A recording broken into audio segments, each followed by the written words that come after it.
AntiLGBT U.S. Senate candidate Roy Moore of Alabama emerged for a rare campaign speech Monday night, again denying allegations that he engaged in UAL misconduct with teenage girls and saying these false attacks were concocted to distract from the true issues, such as transgender rights. The people of this country want movement.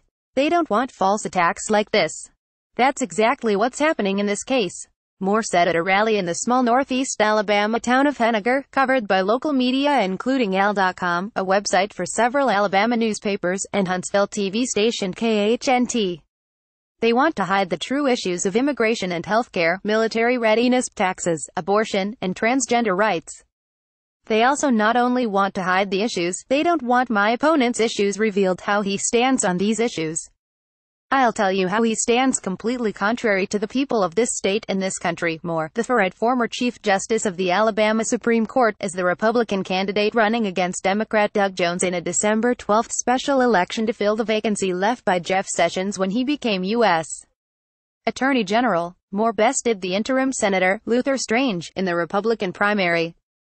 Moore denounced Jones for opposing Donald Trump's attempt to reinstate the ban on military service by transgender people, an attempt currently blocked by federal courts.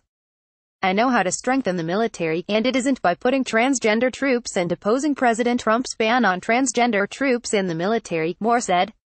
I oppose transgender rights. There is no right to believe you're a person of the opposite or opposite gender, and when you start preserving rights like that you can be who you want. There's a new word called fluid transgenderism.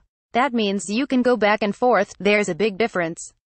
There's a big difference between myself and my opponent. Moore has previously said transgender people are mentally ill and have no legal rights.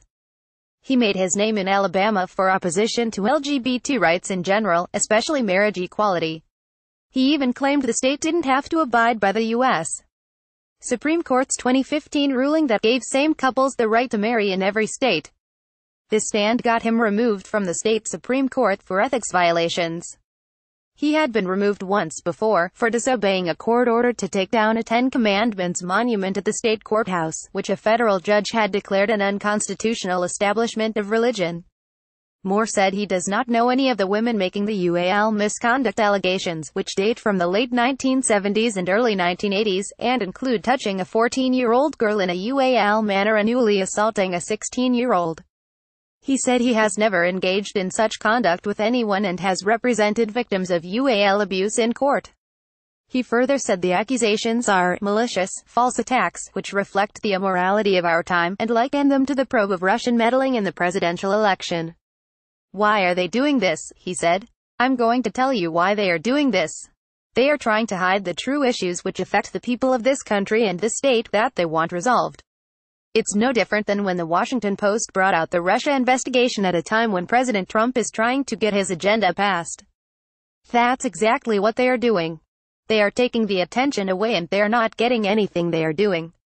They are taking attention away from the Senate and from the Congress, who can't pass legislation. He blamed the so-called Washington establishment for the allegations. There is an established group in Washington that does not want to change, he said. They want people who will follow along like they've been doing and not basically pass President Trump's agenda, Moore said. Trump actually endorsed Strange, the similarly conservative but more establishment candidate, in the primary. Since then, he has regularly denounced Jones and cited Moore's denial of the UAL misconduct allegations, while stopping just short of endorsing Moore.